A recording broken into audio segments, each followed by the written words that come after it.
బెజ్జంకి మండల కేంద్రంలో మహాత్మా గాంధీ వర్ధంతి సందర్భంగా కాంగ్రెస్ పార్టీ ఆధ్వర్యంలో శ్రద్ధాంజలి కార్యక్రమం నిర్వహించారు. ఈ సందర్భంగా పార్టీ మండల అధ్యక్షుడు ముక్కస రత్నాకర్ రెడ్డి గాంధీజీ విగ్రహానికి పూలమాలలు వేసి ఘనంగా నివాళులర్పించారు. అనంతరం 2 నిమిషాల మౌనం పాటించి ఆయన త్యాగాలను స్మరించుకున్నారు.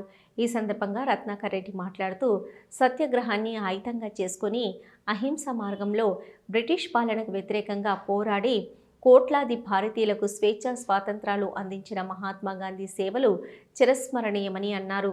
ఈ కార్యక్రమంలో కాంగ్రెస్ పార్టీ అనుబంధ సంఘాల నాయకులు, పార్టీ శ్రేణులు పెద్ద సంఖ్యలో పాల్గొన్నారు.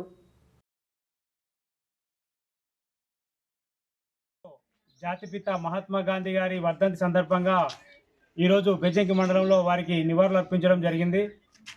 ఆ రోజు మహాత్మా గాంధీ ఎనలేని సేవలు చేసి స్వాతంత్రం రావడానికి కీలక పాత్ర పోషించిన వ్యక్తి, మహోన్నత వ్యక్తి జాతిపిత మహాత్మా గాంధీ గారు.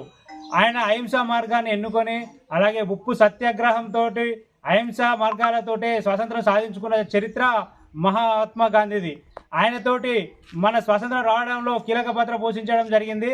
అలాంటి మహానుభావుల్ని ఆశయంగా స్ఫూర్తిగా తీసుకొని ఈరోజు యువత మహాత్మా గాంధీ ఆశయాలకు అనుగుణంగా పనిచేయాలని కోరుకుంటూ ఆయన ఆశయాలను స్ఫూర్తిగా తీసుకొని యువత ఉత్సాహంగా రాజకీయాల్లో కానీ యువత కీలక పాత్ర పోషిస్తున్నారు. ఆ రాజకీయాలకు జాతిపిత మహాత్మా గాంధీ ఆశయాలను స్ఫూర్తిగా తీసుకొని రానున్న రోజుల్లో అలాంటి ఆశయాలను స్ఫూర్తిగా మరింత ఉన్నత పదవులకు ఆశించాలని కోరుకుంటున్నాను.